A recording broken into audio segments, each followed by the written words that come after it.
Hello and welcome to No Apologies on Beck, where we are unafraid to speak the truth. I am your host, Rick Becker, our co-host, Lori Hintz. Good to be here. Another start to another great week. Yeah, Monday. It's a good Monday. It is Monday. It's a blustery Monday. It's a holy Monday. And you're not even kidding about the blustery. Flags flying all over. There are all sorts of fences down. Yeah, it's... Holy, it's windy. Yeah, it is. No kidding. All right. Not only that, but red flag warnings not just here, but all the way down to Texas, too. So seriously, the whole middle of the country, red flag warning. So Today's not a good day to go boating. no, that's true. All right, so I was in Fargo over the weekend, and I saw that it felt very different. Yeah, then the Very vibe here in different. Bismarck, yes. Total different vibe. Isn't that interesting? I've been there also. And I get it, I guess, more now that I was just in Fargo, which is so weird. It's not, I didn't go to Minneapolis. Nope. I didn't go to New York City or San Francisco. I went just to Fargo. Eastern part of the state, 3 And hours away. When my wife and I are out here, occasionally we'll have someone come in, like say maybe a musical artist or whatever, and they're like, wow, this is so, I feel so free or whatever. Yep. So there's a big difference just going to Fargo. It's true. Now, they just lifted their mask mandate. This last Monday they did. But there were still people walking around in masks on the street. Yeah, it doesn't mean that people are... We stayed at the Hodo, which we have traditionally always enjoyed.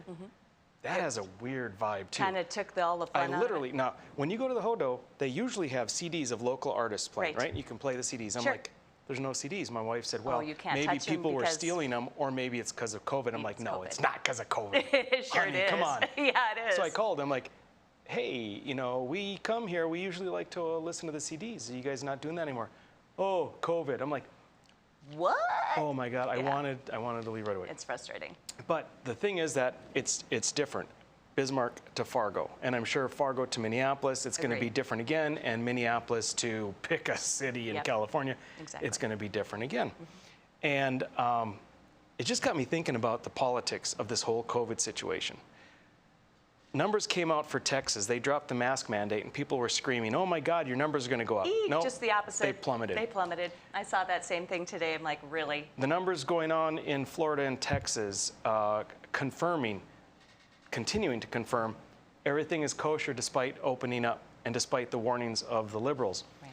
You look at Sweden, a country that didn't do much of anything in the way of protection. When their numbers went up, all of the leftists were screaming that they didn't do the right governmental interventions. Turns out they're lower. I just looked up the numbers. The number of deaths per million, so it's to the population. Sweden is 1,321. The United States is 1,693. So Sweden opted Fewer. not to kill their economy. Right, their businesses. And they have fewer deaths. Yep. And then you've got this ongoing battle with the unions with regard to getting the kids back in school. All of the science is there, the kids should be in school. And yet the unions are battling the parents on what's best for their children. And this is Women's History Month, but women are disproportionately being really, really onerously choked with their businesses at this point because mothers are trying to do kids and business at the same time, and it's horrendous for the woman. It's terrible. Yeah, it's very, very unfortunate. So I want to bring up an article. Go ahead and pull up the graphic. This is from the American Institute for Economic Research. Really, really good article. Correct. Now, this came out a couple months ago, but they're talking about the Asian flu of 1957 to 58 and how they rejected lockdowns at that time. And this article is absolutely brilliant, absolutely brilliant. They reference, for a large part of their article, go ahead to the next graphic, a paper that was done in 2009. Called Public Health and Medical Responses to the 57-58 Influenza Pandemic.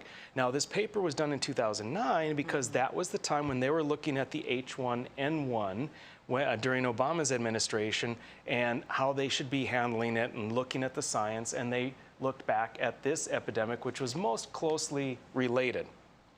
And so, to bring it back up again from the from the Asian flu. Again, right. It's funny, you know, it's it was weird. okay to call it Asian flu. Can you call it Asian flu? Yeah, you still can, right? Yeah, in 1958. it wasn't racist in 57, 58. That's right. But to compare it to the H1N1 during Obama, and now bringing it up to SARS-CoV-2, COVID. Now, so interesting because as this paper reads out, and I encourage you folks to take a look at the paper and read it for yourself. I was just going to suggest that same thing. Absolutely. It was from January 12, 2021, American Institute for Economic Research, and you can find it online, and it is. He's exactly right. It's a fantastic article. Yeah, it really reinforces that what we are living through is all about politics and very, very little to do with medicine or science. Correct. They talked about, and I'm gonna go through several things in that paper.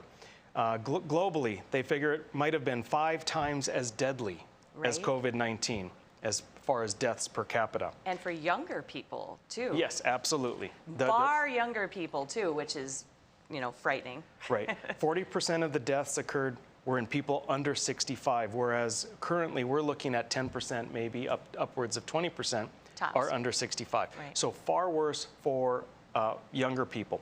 25% of the population had the disease. 25% of the entire U.S. population had the disease. Mm-hmm.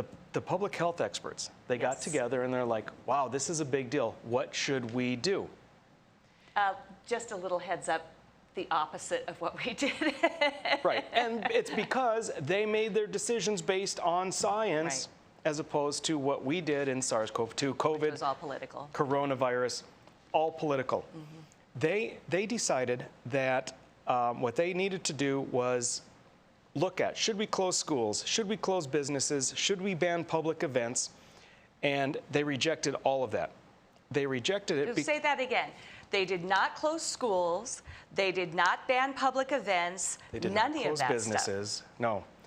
And the reason, they did evaluate it. Mm-hmm. The reason is that they recognized this is going to go through. There's nothing we can do, and that's the difference. Yep. Is they recognized we can't stop this.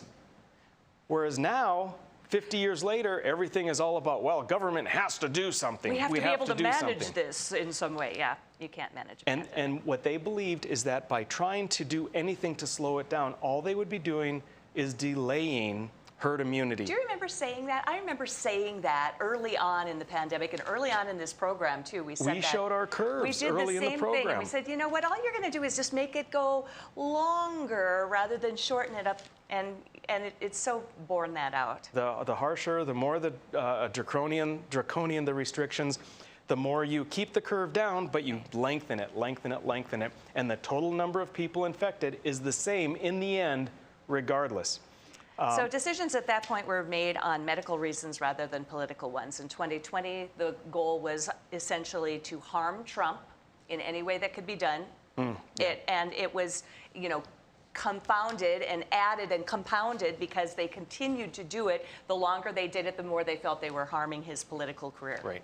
Well, the most severe lockdowns were in the blue states, or states run by blue governors, which interestingly, now, I don't know what this means, if anything, but if you look at the legislature in the House, there are no Republicans wearing masks. Interesting. Of the representatives. Mm-hmm. Every Democrat, minus Representative Marvin Nelson, is wearing a mask. And always wear a mask. So how can science be partisan?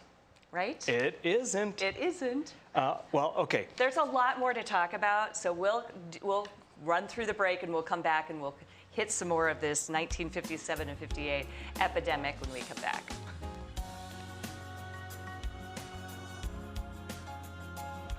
When you can't find answers to your recurring health challenges, it can feel like your health and your future are being held hostage. The Wellness Way is a network of health restoration clinics that think and act differently to solve the health challenges others can't. Here, we disrupt the standard approach to care through a combination of testing, individual plans, and one-on-one guidance, putting your health and your future where they belong, in your own hands. 40 years ago, Aero Service Team started with one truck and lots of hard work.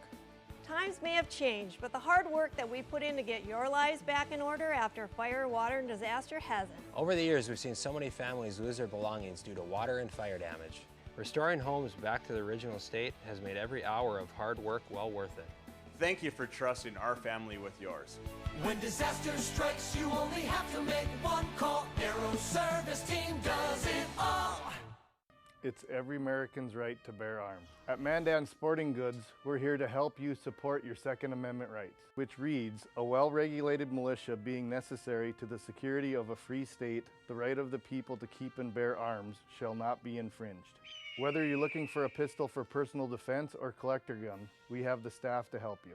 We also have the area's largest inventory of ammo and reloading supplies. Mandan Sporting Goods, the area's local gun and ammo specialists.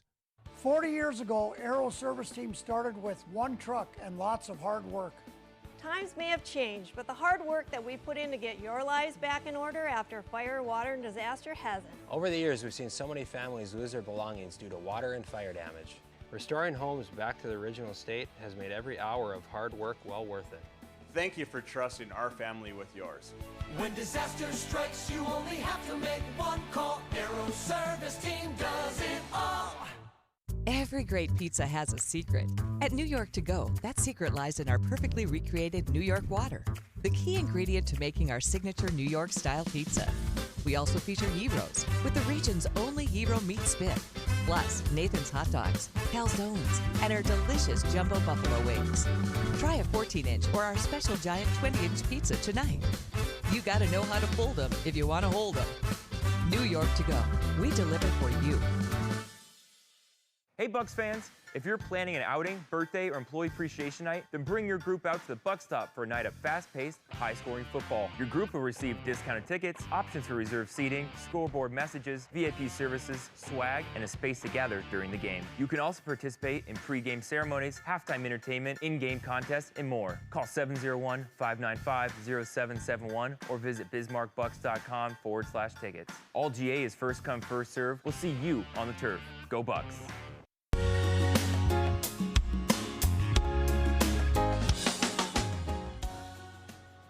All right, we're back with no apologies on Beck, and we are talking about a paper by the American Institute for Economic Research, and it is comparing the Asian flu of 1957-58 with our current SARS-CoV-2. I don't know why I'm calling it that tonight, but maybe because I was reading some scientific papers. Well, that's the real big name for COVID. We're doing a comparison, and we are showing how something has changed dramatically from that period of time, even into Obama's era with H1N1, when true science was looked at and recognizing that government had a limited ability to change the course of an actual pandemic. But now, for some reason, we've lost that. Things have been done state by state, country by country, based on political nature. Even at this time, we are trying to figure out whether we can open schools. We're unsure. We're unsure if it's okay to open schools, despite the science about kids and the low transmissibility and all of that. Despite Florida, which has their schools open and is doing fine. We're unsure about letting the mental health of our children to get back into school. We're unsure about that. But it's okay to let illegal immigrants into the country with a positivity rate of 26, 27%. Yeah, it's a little hypocritical, just a little bit there. Yeah, that's so frustrating. Let's go through a little bit more of the paper because I think it's just so good. Okay, let's show the graphic here. Okay, shutting down an economy flatly contradicts a founding principle of the World Health Organization. Economic development and public health are inseparable and complementary. The social, cultural, and economic development of a community and its state of health are interdependent. Right. Now, that I wanted up there because this is what we talked about some time ago. When anyone talks about, well, you know, COVID caused the such and such economy, yet no. COVID didn't cause that. The response to COVID did that. And we talked about how if you recognize that by flattening the curve, you're just elongating the time period, and the overall number of people being infected is the same, what you're looking at is causing a decrease in deaths of almost nothing, almost nothing.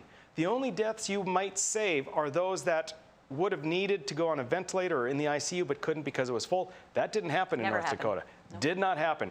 So no lives were saved. Literally no lives were saved in North Dakota.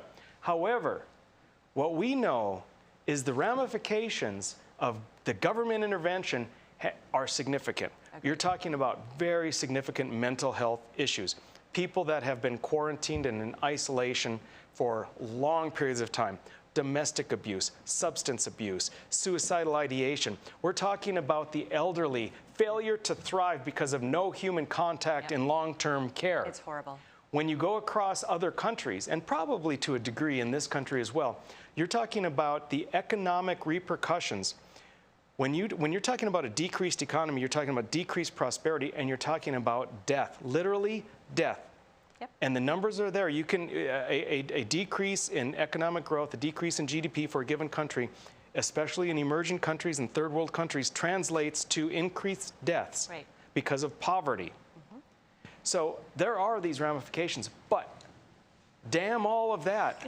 Damn the science, damn the history.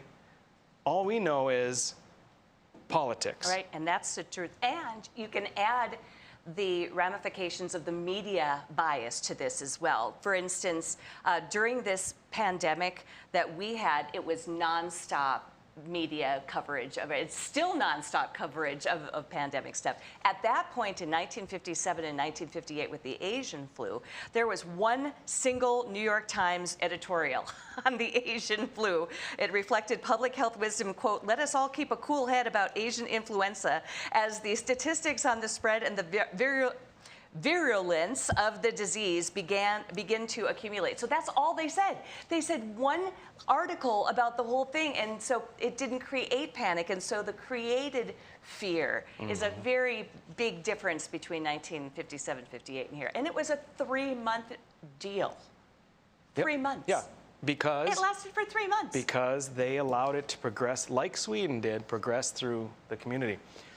Back to the economics for a second. Right. For the Asian flu in 57, 58, they were looking at a decrease in GDP. So if we want to think about it as far as the economic output of your country, a decrease in the GDP of maybe upwards of 1%. Wow. So in the United States, in the second quarter, the GDP decreased by about 33%. 33%. Now, it bounced up significantly in the third quarter, of course, because the change, the increase or decrease, is only relative to what happened before. So naturally, it got back closer to normal. However, for that year, it was a minus 3.5% in GDP, which might sound small. It's huge, folks. I'm telling you, it's huge. The last time there was a decrease that big or bigger technically was 1946. However, that was right after World War II because GDP includes government spending. So government spent like crazy for World War II. And so relative to when the war ended, suddenly GDP shrank. If you're actually looking for apples to apples, it was 1932. 1932 is the last time that we had our economy in the United States shrink as much as it did in 2020, all because of politics. Perfectly. Purposely. Yes. Purposely. Yeah. And I don't know what kind of a regime thinks it's a good idea to destroy the economy, but yes, I do know which regime that is. I think I figured that out. You know what? I know I'm gonna switch hats here because you believe more maybe in, I'm gonna say, conspiracy than I do. Maybe so. Yes. I think this was significantly brought to the forefront and exaggerated because of Trump. Whenever you have a presidential election, the most significant component, more than anything, is how is the economy doing at that time. I remember one of my sons was asking me, if Trump gets impeached, he's not going to win election, is he? And I'm like, yeah, if the economy's doing good, which it probably That's will, right. he will be elected. Everyone knew that. And that was if the before economy COVID. was humming, and it was. It was just absolutely, and it had to come to a halt in order for the leftists to be able to accomplish their goals. Yep. We've got one last graphic for this paper. Lockdowns were ruled out in the past precisely so that the damage of a pandemic would be minimized and we could get through it more quickly. This was the science. This was the science all the way through the spring of 2020 when everything changed. Oh, that is it goes so great. That on. is Suddenly, so the true. quote, science favored forgetting everything we've learned from the past and replacing it with brutal policies that wreck the economy and people's lives while achieving nothing in terms of minimizing pandemic damage. So true. I'm going to be like a dog with a chew toy. I'm not letting go of this. This is so significant. It is. This has ramifications for us for years and years to come. We have changed as a society, and this, I'm not letting this go, and I've got some interesting takes on it we're going to do in future segments. I get really triggered when I hear the phrase new normal. I just absolutely cringe. Take your new because, you know normal what, and yeah, insert you can it do, right you up can, into your rectum. I'm okay? right there deep with you. inside your rectal vault, buddy. I'm Take totally it. with them on that one, too. All right. You can take your new... Yeah, and I would like my normal back. Thank you very much. So this is very prescient, and it's a really good idea for you to take a look at this article if you get a chance to look at it. So it is by American Institute for Economic Research. All right. Let's come back and do something a little more happy. Let's talk about marijuana. We're going to be back at next segment with David Owen. David Owen, chairman of Legalize ND. Stick with us. It's going to be interesting.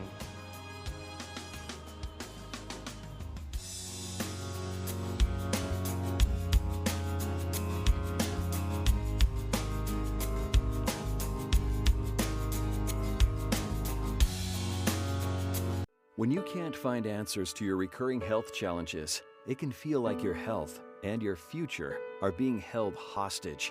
The Wellness Way is a network of health restoration clinics that think and act differently to solve the health challenges others can't. Here, we disrupt the standard approach to care through a combination of testing, individual plans, and one-on-one guidance, putting your health and your future where they belong, in your own hands. 40 years ago, Aero Service Team started with one truck and lots of hard work. Times may have changed, but the hard work that we put in to get your lives back in order after fire, water, and disaster hasn't. Over the years, we've seen so many families lose their belongings due to water and fire damage. Restoring homes back to the original state has made every hour of hard work well worth it. Thank you for trusting our family with yours. When disaster strikes, you only have to make one call. Aero Service Team does it all. We're the ladies of Another View, bringing you a fresh view on local issues. Thank you for your patience and understanding. Oh my gosh. Isn't that the most condescending, rude email you've ever received? Well, welcome to National the third news. term of a certain president. I really believe that. And different perspectives you won't get on the mainstream media. Watch us weekday afternoons at 4:30 Central Time on Beck News and at beck.news. 40 years ago, Aero Service Team started with one truck and lots of hard work. Times may have changed, but the hard work that we put in to get your lives back in order after fire, water, and disaster hasn't. Over the years, we've seen so many families lose their belongings due to water and fire damage. Restoring homes back to the original state has made every hour of hard work well worth it. Thank you for trusting our family with yours. When disaster strikes, you only have to make one call. Aero Service Team does it all. Every great pizza has a secret. At New York To Go, that secret lies in our perfectly recreated New York water, the key ingredient to making our signature New York-style pizza. We also feature gyros, with the region's only gyro meat spit, plus Nathan's hot dogs, calzones, and our delicious jumbo buffalo wings. Try a 14-inch or our special giant 20-inch pizza tonight. You gotta know how to fold them if you want to hold them. New York To Go, we deliver for you. It's every American's right to bear arms. At Mandan Sporting Goods, we're here to help you support your Second Amendment rights, which reads, a well-regulated militia being necessary to the security of a free state, the right of the people to keep and bear arms shall not be infringed. Whether you're looking for a pistol for personal defense or collector gun, we have the staff to help you. We also have the area's largest inventory of ammo and reloading supplies. Mandan Sporting Goods, the area's local gun and ammo specialists.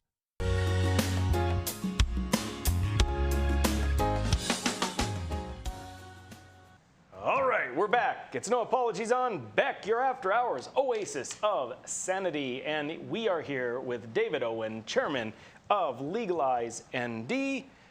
By the way, I'm your host, Rick Becker, and our co-host, Lori Hinst, is over there. David Owen. David Owen's in the middle, in case you're trying to place everybody.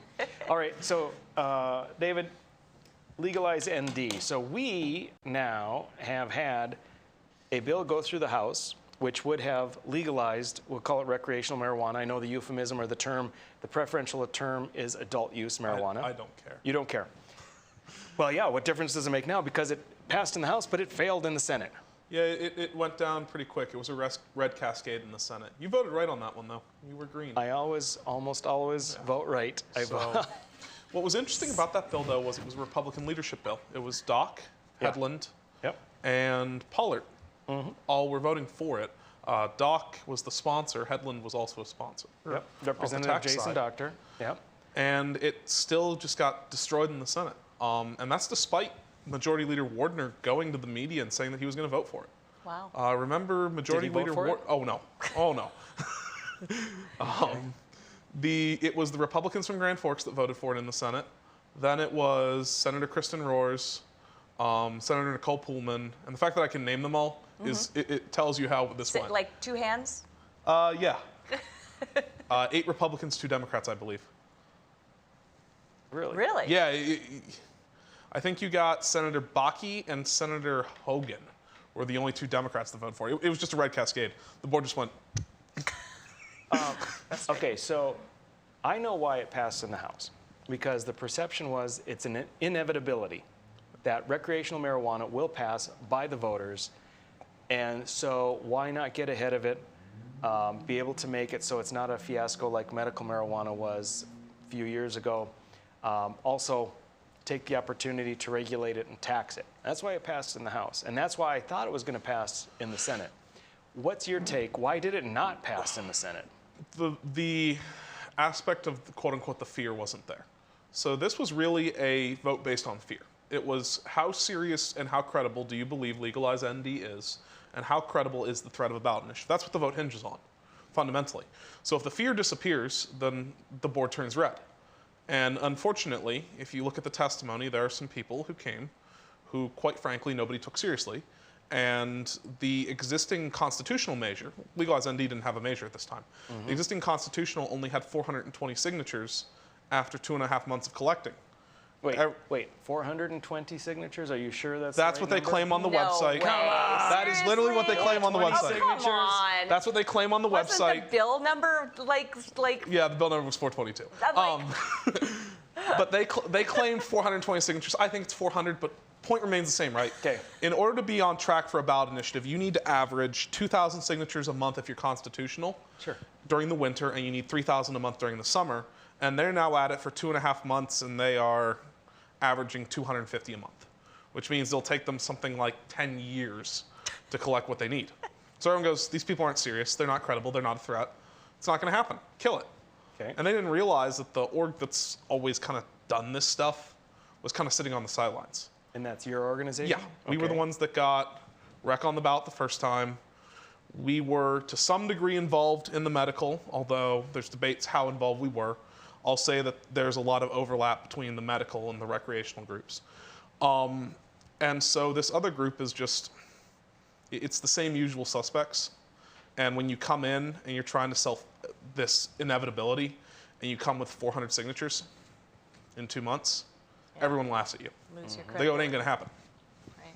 So you are with the other group, you're with Legalize ND. Yep. What's the plan? Where are you at? Did you start anything yet? So we had all of our stuff drafted. I sent to Senator Judy Lee roughly an hour after it failed a copy of what we're going to do, because we've had it. We're going to run the same initiative that we had to cancel due to COVID-19 because we couldn't have people going door to door to do the regulations. And to be honest with you, people were so afraid that how are you going to collect signatures at mass events? Right. It's not going to happen. Yeah. Because there are no mass events. So we're going to run a very similar measure to what we were going to put on the 2020 ballot.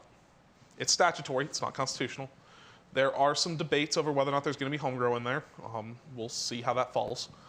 The chips will fall where they will on that. And it's not going to be controlled. There's not going to be a identification card that you have to register with the state to purchase marijuana. There's not going to be, well, you can only buy 20 grams every 14 days, and we're going to track every purchase you make. The smoking in public, that was The legislature did a good job on that. We'll make sure that's in there. But it's not going to be what the legislature wants. It's going to be what we want, because we're the ones who have to go collect all the dang signatures, and we're the ones that have to go campaign and fight for it, so it's going to be what we want. Gotcha. And when people are unreasonable, they don't get to have a voice in the conversation. When you throw your hands in the air and say, I don't want to deal with you, I'm not going to listen, I'm not going to interact, I'm going to kill your bill, I'm going to kill the bill, when there were serious concessions made, you're no longer acting in good faith. Yeah. All right, timing. So you've got to pull together a formal committee, do a final drafting, and when do you expect to have that done? So the maximum amount of time that we're allotted is 1 calendar year, and the deadline is always in July of the election year. So that means that to maximize our time, we would have to submit in mid-July. Historically, our organization has done it in December to January because we don't need all of that time. So it really depends. The target is always July, but realistically, you have to submit by late December if you're a grassroots organization, which we are. So worst case, expect it December of 21. The best case, it would be July, maybe August of 21. Okay. Don't you think July would be more helpful to you in terms of getting signatures? I mean, you can do a lot more signature gathering in a July after the pandemic is done, when people are outside more. Well, you get the full calendar year. Right. So either way, you're getting a July. Right. It's just which July do you want? Yeah. Although but I'd start early. Right. Have you heard anything at all about a last-ditch effort in the legislature to try and What bill's revive left? this? Well, you can always hog-house anything. Well, you can hog-house anything, but it's got to go to conference. True. And it's got to get through well, I don't want to say the God Squad, but it's got to get through a group of senators who will completely mess with it and just kill it on the floor.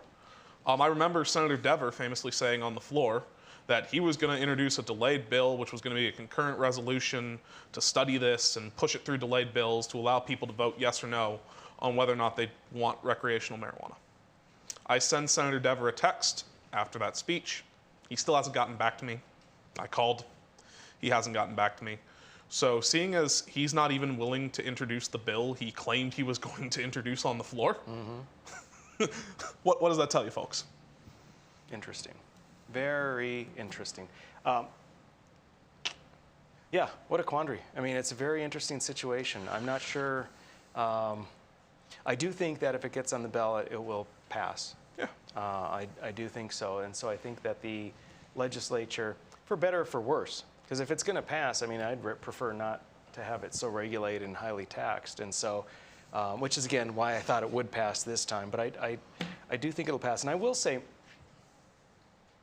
I'm in favor of it. And the reason I'm in favor of it, and I understand a lot of our viewers may feel differently, but this is a situation, this is a substance in which using it, there are no victims. There are no victims, and if there are no victims, it shouldn't be illegal. That's how I feel as a small government person. You have to make the decision for yourself. Secondly, it is not nearly as addictive as alcohol or as tobacco. So again, it is a personal choice. It doesn't affect other people. If you use it a lot, I suppose you have, what's it called when you just have no get up and go? No drive, lethargy? I guess. Well, anyway, so I'm not an advocate for marijuana, but I am an advocate for freedom. And again, and just as a general rule, if there doesn't exist a victim, there should not exist a law to prevent the person from doing that particular activity. Well, that's the problem. In the House, we had probably 30 people who felt that way. And we had probably about 20 who were voting out of fear. Well, you need the fear. But the point being, you have a base of 30 legislators to get your ball rolling. Yeah.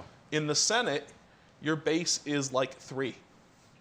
And so you've got to pick up, you've got to literally scare half the legislature or more into believing this existential threat. Right. Well, your opportunity to scare them is over and past. Now your opportunity to get on the ground and run and get signatures is starting. So good luck with that. And thank we're out you of so time. much Thank for you very much for joining us, being David. I with us appreciate today. it. Folks, we are going to be back, and we are going to have a special guest from Minot, another representative. What?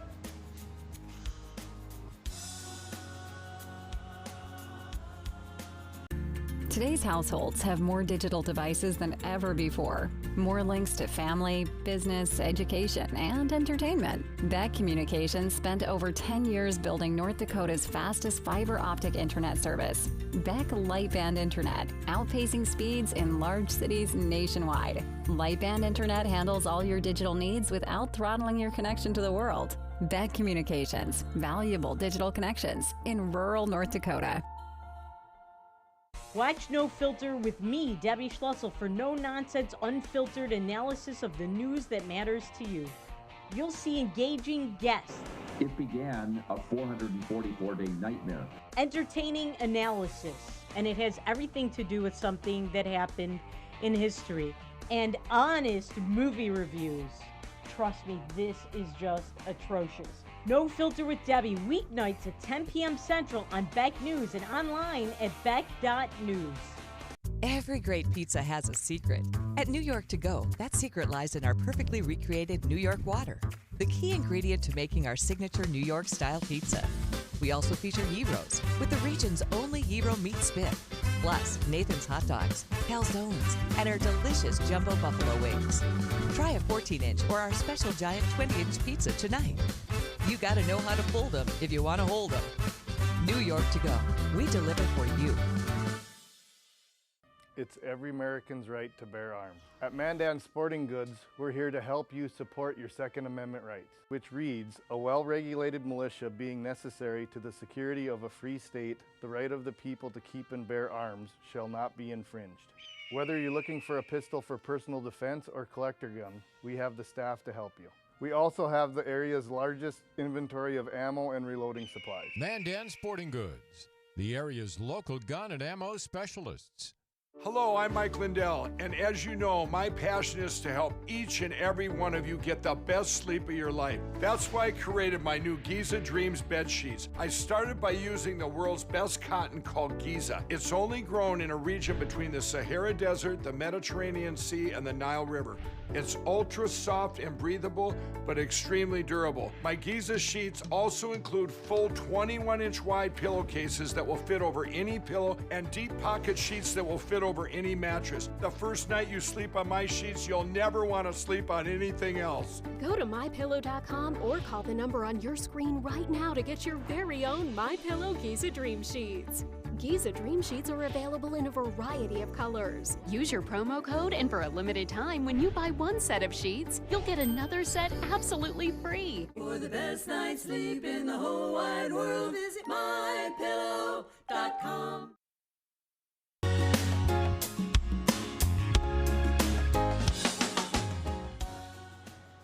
All right, welcome back. It's No Apologies on Beck, and we are treating you to another guest, Representative Jeff Hoverson from District 3 in Minot. We're going to be talking about a bill and an event coming up on Thursday. Jeff, welcome. Thank you very much for being here. Thank you. Appreciate it. Yeah, good to be here. All right, so we are talking about House Bill 1323. I think we've talked about it before on the show, right? And this is it says in the subtitle, Limitations on Requirements to Wear a Mask. Tell us a little bit about the bill. Well, it passed the House, and that was, if you watch the video, if I'm on that video, you probably saw my head snap when I saw that it won, because I went in completely thinking it would lose. I was going into this 0 for 9 already on all my bills. And so when it won, of course, it hit a nerve across America. I've gotten calls from probably 10 different states with people, more emails than I've ever got in my life, mostly support emails. I've got plenty, like we all get, that chew you out, and I show my kids, here's how you respond to those people. And Fox News, I got to be MVP on Tommy Lahren. Lahren? Really? Tommy Lahren made you MVP? That's super cool. Yeah. And then Martha McCallan, and then Newsmax, and Daniel Horowitz. Wow, I like him too. What's her name? Sidney? Sidney Powell? Sidney Powell. Wow. Well, So- I'm glad you All right, finally. And it wasn't me. It You wasn't- climbed up the ladder. He's And you climbed up the finally ladder. made it to no I'm apologies. almost to your so- level. Yeah. Yeah. Very famous. And now I'm here. I'm at the top. From here, it goes down. Right. Yeah, Good for you climbed up pretty well and you finally made it to us, so that's good. That's great. And so that 1323, a state or local elected official, the state or political subdivision of the state may not mandate an individual in the state use a face mask, face shield, or other face covering. And it says more, of course, but that's the gist of it. So It's strictly a prohibition of the government, and so it's not affecting private business. I didn't want it to be. I had another bill that did that. That failed. But I wanted this to be strictly a freedom bill for the people because I think as legislators, that's our job. A lot of people say, well, local control. No, the cities and the mayors, they are more local, but their job isn't to protect the freedom and the rights like it is for the state legislatures. We produce the local control people, the political subs, and they do the roads and the streets, and yeah, we shouldn't be involved in that. But when it comes to the freedom and the rights of the people, I think two things hit in this bill: freedom and truth. Yes. What's really true about these masks? And that's where Tammy and Kristen are coming in to help testify. Tammy Clark and Kristen Megan, they are experts in this. We're bringing them in to testify. We're going to be talking about that in just a second with your event coming up on Thursday. Yes.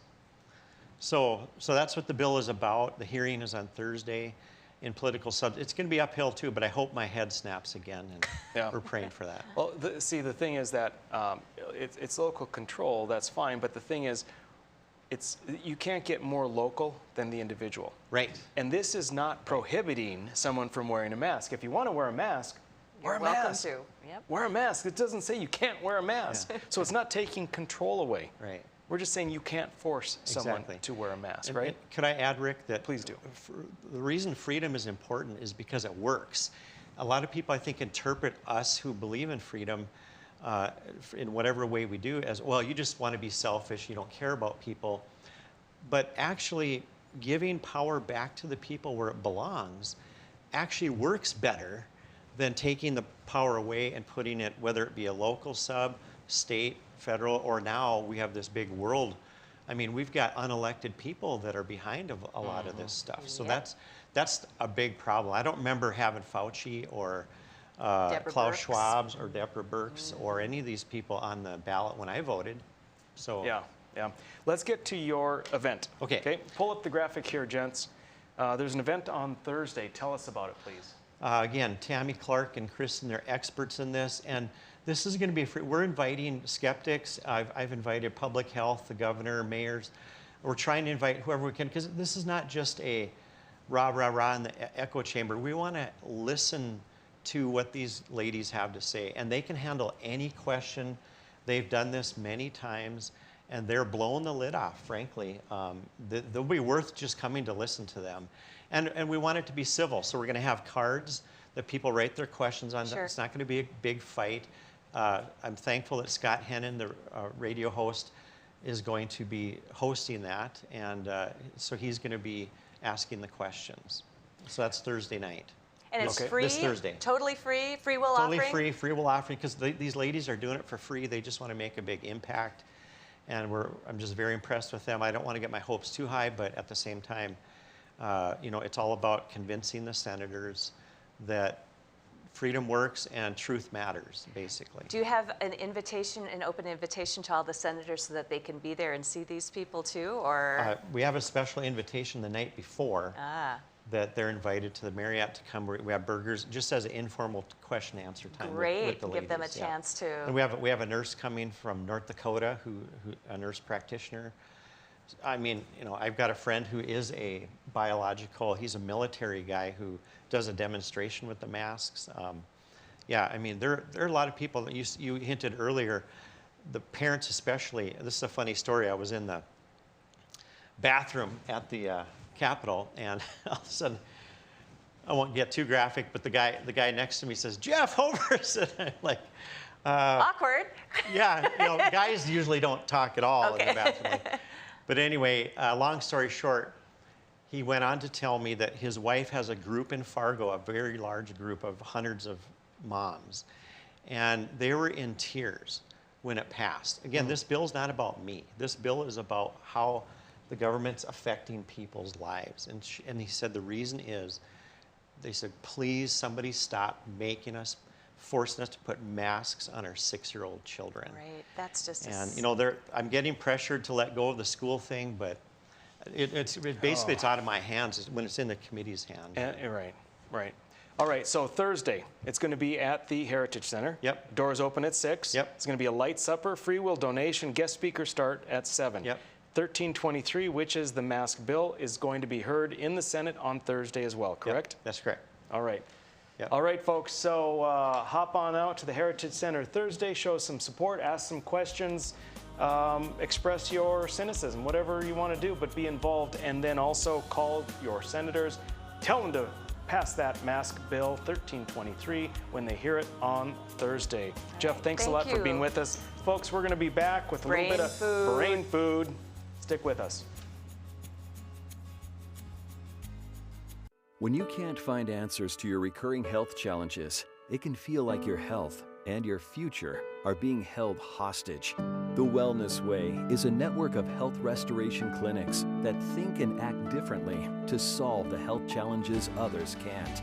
Here, we disrupt the standard approach to care through a combination of testing, individual plans, and one-on-one guidance, putting your health and your future where they belong, in your own hands.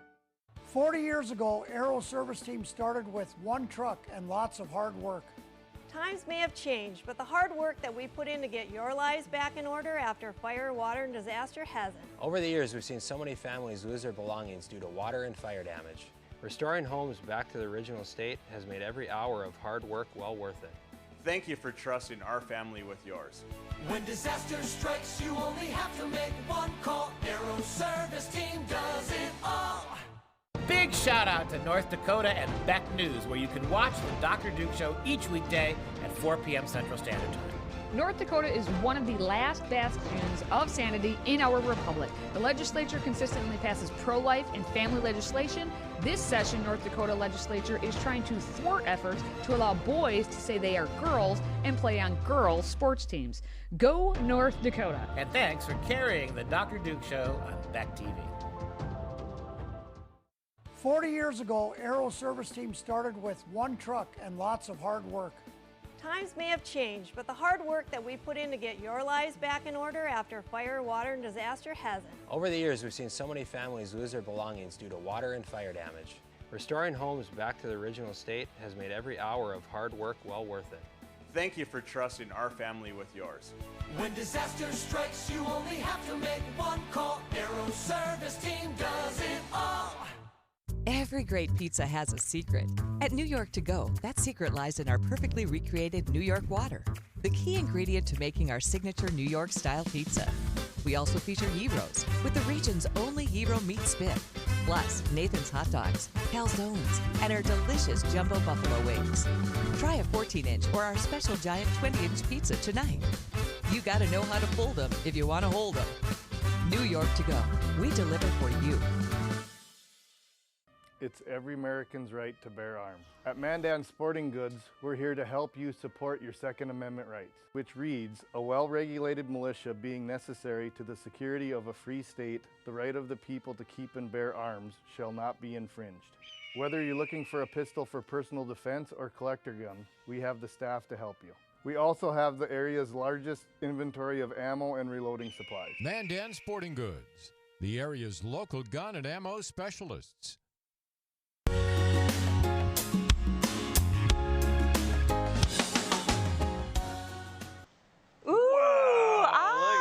Okay, I'm impressed and happy. Brain food. All right. Super cool. Thanks, guys. That was kind of fun. We've arrived. So, yep, brain food, nourishment for your noggin. It's also called trivia when in other localities. But it's a little more cerebral than trivia, ever so slightly. Sometimes it gets wacky, but all right. My first word tonight, we're just going to plunge right in, is a very short description for it, but it is a noun called paramedian. So paramedian is a word that you may have heard in a mention here at the show by my host over here who actually... I'm on pins and needles here. I want to, like... He used the word regarding the proper placement of pickles on your fast food burger. Did I really? Yes, you did. You called, and the placement of the pickles, paramedian placement of the pickles.